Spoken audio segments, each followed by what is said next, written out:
Kita lanjutkan pembahasan tafsir surat Al-Falaq ayat 4.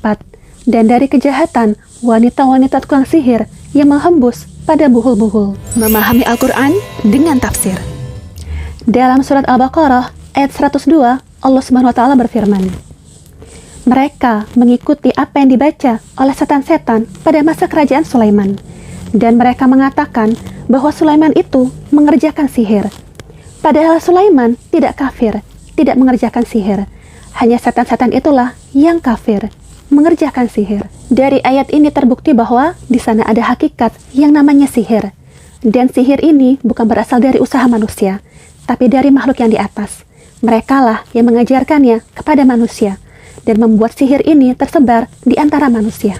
Lanjutan dari surat Al-Baqarah ayat 102 ini adalah, mereka mengajarkan sihir kepada manusia dan apa yang diturunkan kepada dua orang malaikat di negeri Babil, yaitu Harut dan Marut. Sedang keduanya tidak mengajarkan sesuatu kepada seorang pun sebelum mengatakan, sesungguhnya kami hanya cobaan bagimu, sebab itu janganlah kamu kafir. Maka mereka mempelajari dari kedua malaikat itu apa yang dengan sihir itu mereka dapat menceraikan antara seorang suami dengan istrinya. Mereka itu ahli sihir, tidak memberi mudarat dengan sihirnya kepada seorang pun kecuali dengan izin Allah. Mereka mempelajari sesuatu yang memberi mudarat kepadanya dan tidak memberi manfaat. Demi sesungguhnya mereka telah meyakini bahwa barang siapa yang menukarnya kitab Allah dengan sihir itu, tiadalah baginya keuntungan di akhirat, dan amat jahatlah perbuatan mereka menjual dirinya dengan sihir, kalau mereka mengetahui. Kata menukarnya kitab Allah dengan sihir itu seakan-akan ditemukan dalam sihir transaksi. Dan transaksi itu bukan atas usaha manusia, tapi kerjaan makhluk yang di atas. Kenapa? Karena Allah ingin memalingkan kita dari problem bahwa jin walaupun unsurnya lebih ringan dan lebih kuat dari manusia, tapi Allah menetapkan bahwa unsur makhluk itu bukanlah penentu segalanya. Buktinya, Allah mampu memberikan kekuasaan kepada yang rendah untuk menundukkan yang tinggi. Jadi, unsur bukanlah penentu.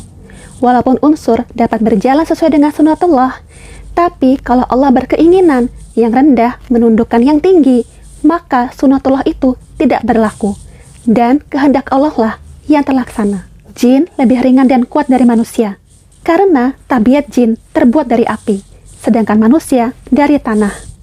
Api mengandung unsur ringan dan halus, sedangkan tanah mengandung unsur padat dan tebal. Buktinya, ketika didatangkan sebuah apel di balik tembok, kita sebagai manusia yang terbuat dari tanah tidak bisa memakannya. Sedangkan api, bila diletakkan apel di balik tembok, maka akan ditemukan reaksi pada apel tersebut. Jadi, selama jin mengandung unsur api, maka dia akan bereaksi sebagaimana pada apel tersebut, yang ringan dan halus. Untuk itu, di dalam kisah Nabi Sulaiman, ketika dia berkata, siapakah di antara kamu sekalian yang sanggup membawa singgasananya kepadaku sebelum mereka datang kepadaku sebagai orang-orang yang berserah diri? Surat An-Naml ayat 38. Apakah manusia biasa dapat memenuhi permintaan Nabi Sulaiman ini? Jawabnya tidak. Mereka semua terdiam.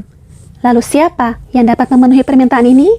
Jawabannya insya Allah ada dalam video selanjutnya.